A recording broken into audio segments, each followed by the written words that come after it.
हर व्यक्ति अपने गुरु की उपासना पूजा याचना करता है। तो ये हमें समझना है कि गुरु है क्या।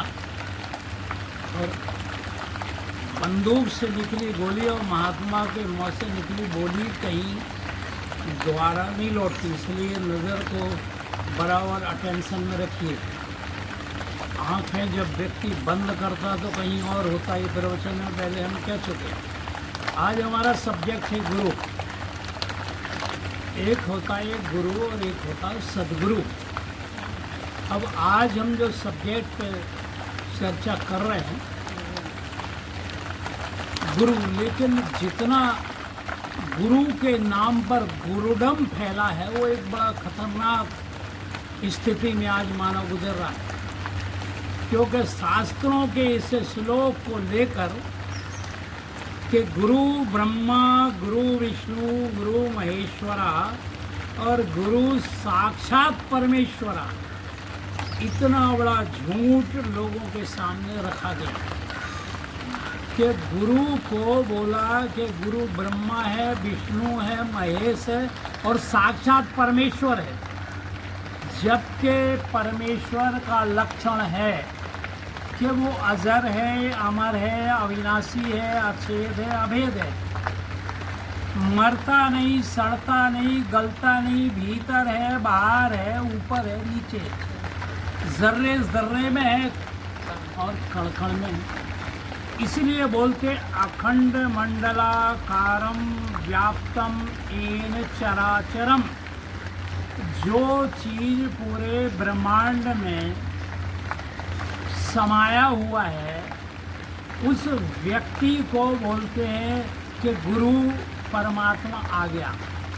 गुरु के रूप में परमात्मा मौजूद है। इतना बड़ा झूठ फैलाया गया और गुरु के नाम पे गुरुडम ऐसा जबरदस्त फैला है कि गुरु को भगवान बता के और फिर गुरु पैदा होना शुरू हो गए।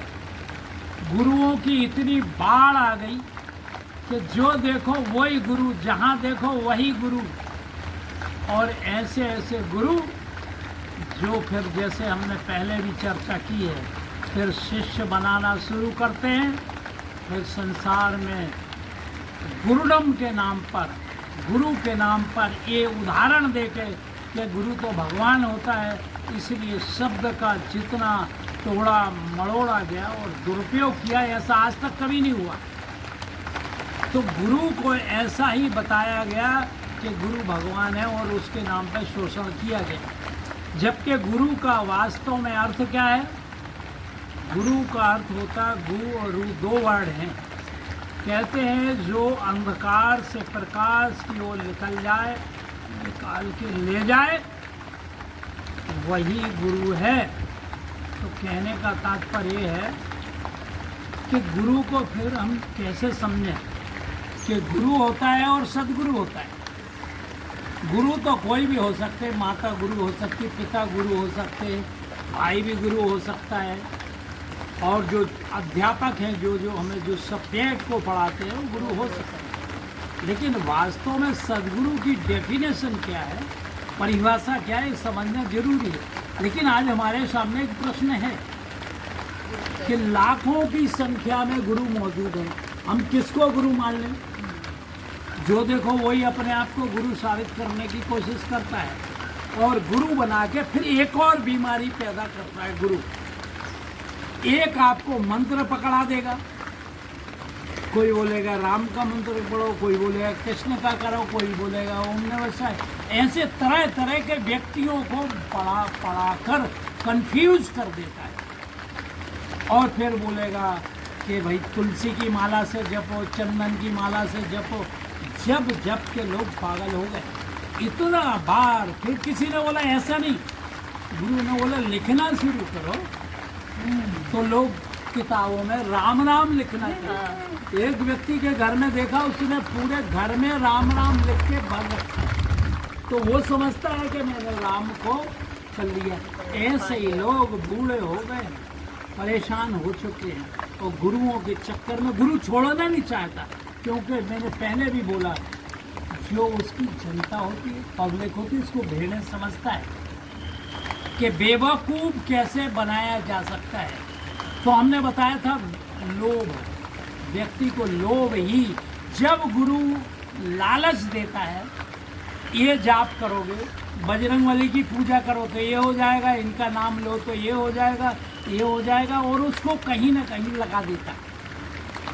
और फिर उसके बाद में व्यक्ति भटकता ही रहता, भटकते रहे। कितने मंत्रों को लोग बोलते ये सिद्ध हो जाएगा, वो सिद्ध हो जाएगा, ये सिद्धि आएगी, कितने फिर कुछ तांत्रिकों के पास जाते हैं, कुछ भूत प्रेत वालों के पास जाते हैं, फिर ये प्रॉब्लम वो प्रॉब्लम, और हर व्यक्ति को प्रॉब्लम से गुजरना पड़ता है। ये तो शाश्वत सत्य है, और प्रॉब्लम तो आती है, क्योंकि जो जस करे तो तस फल चाखा, उसने जो किया है उसको भोगना पड़ रहा है। लेकिन इन बाबाओं के गुरुओं के चक्कर में ऐसा फंसता है।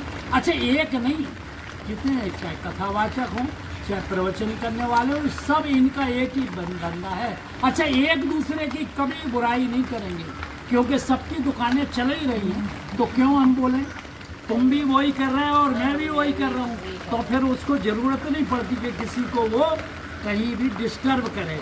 इस ढंग से लोग तरह तरह से फंसते जा रहे हैं, और ऐसे फंस, अच्छा आज एक दिन से नहीं है, बरसों से। तो मैं फिर आप लोगों को ये दिमाग में आता होगा, मैं तो भैया गुरु की बड़ी क्रिटिसाइज कर रहा हूँ। मैं गुरु की बात नहीं कर रहा हूँ, गुरु की बात नहीं। गुरु का मतलब होता है कबीर की वाणी को पकड़ना पड़ेगा। कबीर कहता है, गुरु गोविंद दो खड़े, काके लागू पाँव, बलिहारी गुरु की सो गोविंद को बताए। जो हमें भगवान के दर्शन करा दे वो हमारा गुरु है, भगवान का साक्षात्कार है। तो कह रहे किसके पैर छूऊं मैं? वो कहते गुरु गोविंद दो खड़े, गुरु और गोविंद, काके लागू पाओ, बलिहारी गुरु की सो गोविंद को बताए। गोविंद को गुरु ने बताया। अब देखना यहाँ पर कैसे फंसता है कि बलिहारी गुरु की है, गोविंद को बता दिया, ठीक है, तो गोविंद को पकड़ना चाहिए जिसको उसने टारगेट करवाया। जैसे एक पति और पत्नी की शादी कौन कराता? पंडित। तो पंडित ने कराई, हम मानते हैं, लेकिन पंडित ने पति को मिलाया, ये भी सत्य है, लेकिन पति को पकड़ोगे क्या पंडित को? यहाँ गुरु ने उस दोहे का अर्थ का अनर्थ किया और बोला पंडित को पकड़ लो। ऐसे गुरु को पकड़ लो। पकड़ना किसको था? परमात्मा को। गुरु को नकार नहीं रहा हूँ, गुरु गलत नहीं, लेकिन उसने जो टारगेट किया, जैसे हम उंगली दिखाते हैं चंद्रमा को कि देखो ये चांद है, लेकिन चांद को दिखाने की जगह जब कोई उंगली को पकड़ ले तो फिर अनर्थ हो जाता। जैसे एक हाईवे पे पत्थर लगे रहते कि दिल्ली 50 किलोमीटर 100 किलोमीटर दूर है, तो किलोमीटर केवल क्या काम कर रहा है? दिखाने का कि इतनी दूर है। अब हम अगर किलोमीटर को ही पकड़ के बैठ जाएं तो पहुंचेंगे? नहीं पहुंचेंगे। इसीलिए गुरु का तरीका केवल एक ही है कि वो परमात्मा से मिला दे, वही गुरु है। और एक बार परमात्मा से मिला दे। अच्छा, असली गुरु की पहचान ये है, न तंत्र में फंसाता, न यंत्र में, न मंत्र में। कोई मंत्र नहीं देता, कोई जाप नहीं देते, ऐसा नहीं बोलता पंडित के ये जाप करो तो पति मिल जाएगा, ये करो। वो तो डायरेक्ट मिलन करवाता है। ऐसे ही जो आत्मा को परमात्मा से जोड़ दे वो सदगुरु होता है। फिर जिसने हमें परमात्मा से जोड़ा, फिर उसको बोल सकते हैं कि भाई उसको जितना दो उतना कम है। इसलिए गुरु दक्षिणा, गुरु पूर्णिमा के दिन दी जाती है कि इसने हमें परमात्मा से जोड़ा, वहाँ पॉइंट है, लेकिन परमात्मा से तो जोड़ा नहीं। और अंधविश्वास ने मुझे ढकेल दिया। जब ढकेल दिया तो व्यक्ति और फंस गया। एक गड्ढे से आसमान से टपका और खजूर पर लटका।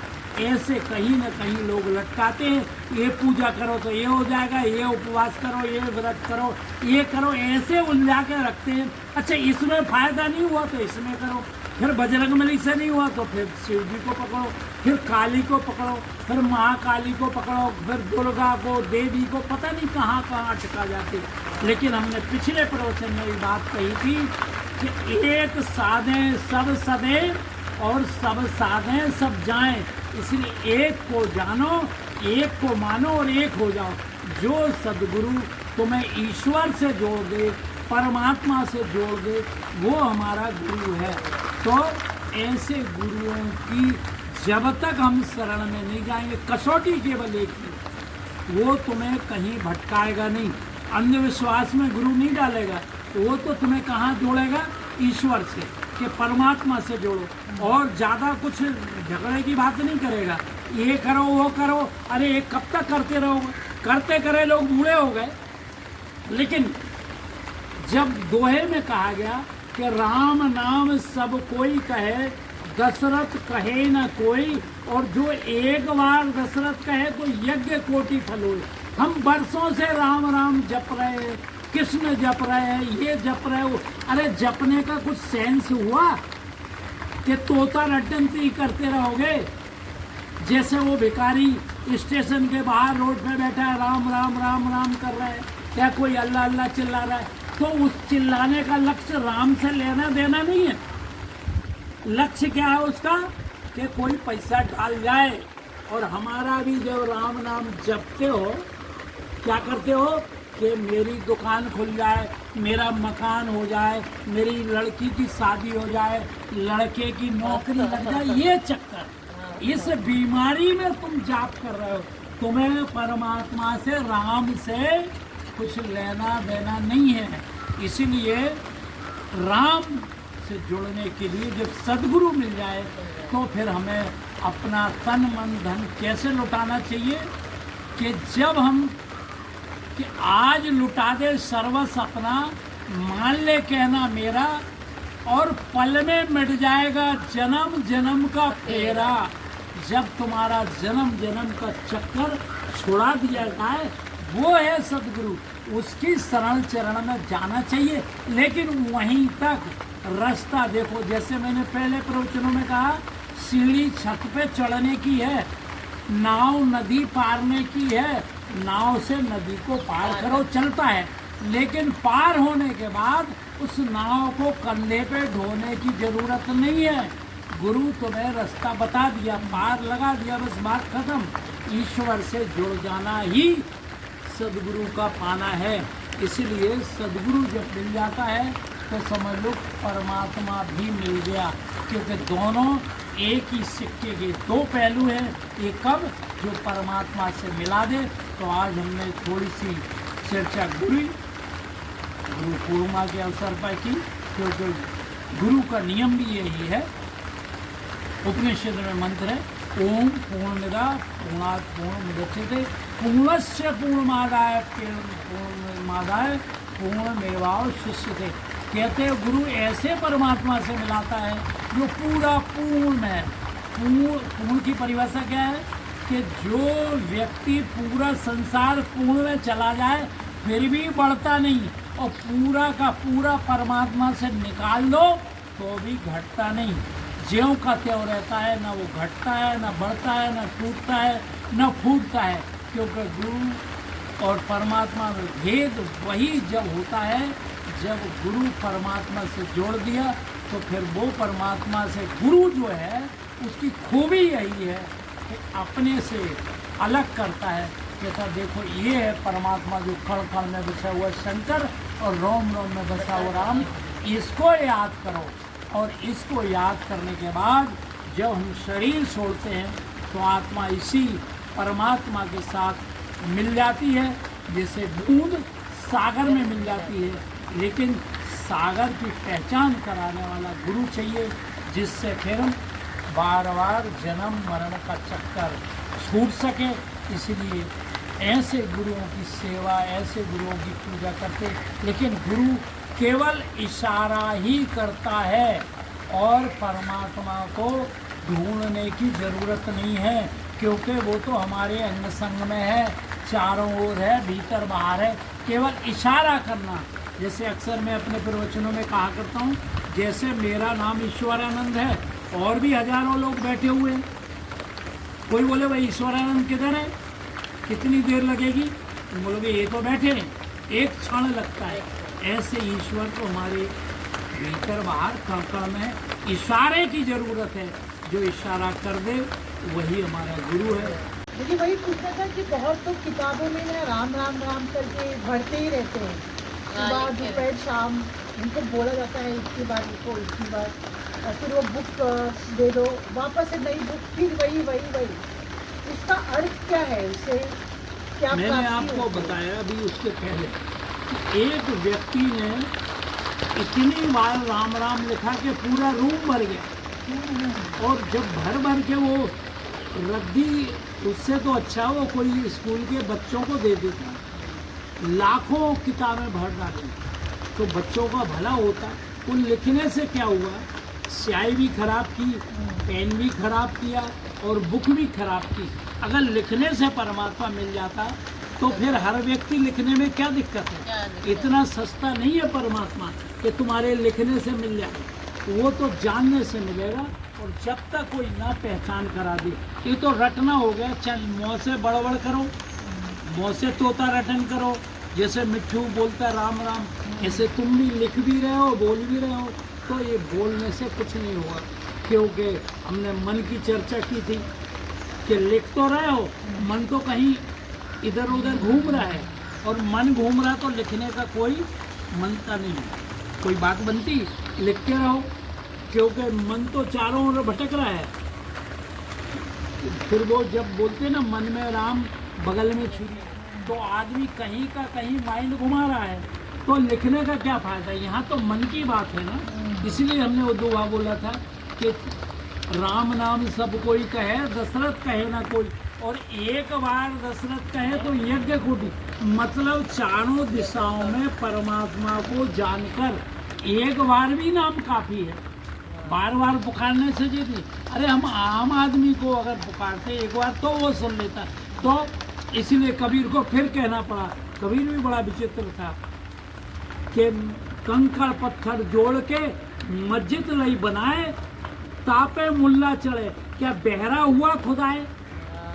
और चिंटी के पग घुंघरू बाने तो भी साहेब सुनता है। वो तो इतना सुनता है, लेकिन तुम्हारे जानने की बात है कि तुम्हारा परिचय तो हो उससे। परिचय जो करा दे, मिलन करा दे, एक बार परिचय अगर करा दिया, एक बार परिचय परमात्मा से हो गया, फिर नहीं भूलते। एक बार पति मिल गया, बात खत्म हो गई। एक बार पहचान काफ़ी है। फिर तो वो पत्नी घर में रहे, बाहर रहे, दुकान में रहे, मकान में, तो भी उसकी याद पति की बनी ही रहती है कि पति कहाँ पर है। फिर ये बोलूँगी वो बोलूँगी, परिचय हो चुका है। और बिना परिचय के रटनती होगा, तोता रटता रहेगा, तुम भी रटते रहोगे, जिंदगी ऐसी। तो सुबह होती है, शाम होती है, और जिंदगी वहीं तमाम होती है। इसलिए एक को जानो, एक को मानो और एक हो जाओ। और पूछा प्रश्न तो अच्छा है कि कोई आदमी जप रहा है किसी भी बहाने से, तो अच्छा है। मैं ये कहना चाह रहा हूँ, उदाहरण समझिए, क्योंकि हाथ कंगन को आरसी क्या, और पढ़े लिखे को फारसी क्या। क्योंकि जैसे मैं अक्सर बोलता हूँ ना, वाणी में जिसका ओज हो, दम हो, तो हर क्वेश्चन होना चाहिए। जैसे आप लोग शादीशुदा हो, आपको जब तक आपने हस्बैंड को नहीं देखा था, मिलन नहीं हुआ था, परिचय नहीं था, और आप हस्बैंड का नाम लेते रहो दिन भर, देखा नहीं है, परिचय नहीं, तो हस्बैंड को और तुम्हें कोई फर्क पड़ा? कोई पता ही नहीं। जब तुमने देखा ही नहीं, तुम्हारे सामने से भी निकल जाए तो क्या फर्क पड़ रहा है। जिससे तुम्हारी शादी हो, होने वाली हो, फोटो नहीं, परिचय नहीं, कोई आइडेंटिफिकेशन नहीं, तो फिर तुम कैसे वो उस व्यक्ति का नाम लेके काम कर लोगे। इसी ढंग से जो मैं बात कह रहा हूँ कि जब तक जाना नहीं तो नाम का क्या फायदा। फिर रटते रहो, रटते रहो, जो परिचय ही नहीं है, हस्बैंड को जानते नहीं, पता है नहीं। अच्छा चलो, जैसे हम उदाहरण एक और दे दें। दोनों हस्बैंड वाइफ झगड़ा कर रहे थे कि मैं लड़के को इंजीनियर बनाऊंगी, हस्बैंड बोलता डॉक्टर बनाऊंगी। दोनों का झगड़ा हो रहा, बहस हो रही, बहुत से लोग इकट्ठे हो गए कि यार तुम दोनों झगड़ा कर रहे हो, बात क्या है? अरे कहले ये बोलती है डॉक्टर है ये, मैं डॉक्टर बुलाना चाहिए, इंजीनियर बनाना चाहती। तो कहले क्या करें? अरे कह लगे यार तुम इस झंझट में मत पड़ो, लड़के को बुला लो, उससे पूछो, वो जो बोले तो बनाएंगे। तो अगर दोनों चुप हो गए, कहले क्या हो गया? अरे क्या लड़का तो अभी पैदा ही नहीं हुआ। और जो चीज पैदा नहीं हुई उसके बारे में डिस्कस कर रहे हो। ऐसी बीमारी लोगों को लगी हुई है, इसके लिए जिसको देखा नहीं, जब तक ना देखूं अपनी नैनी तब तक ना मानूं किसी की कहनी। Okay, thank you. बहुत बहुत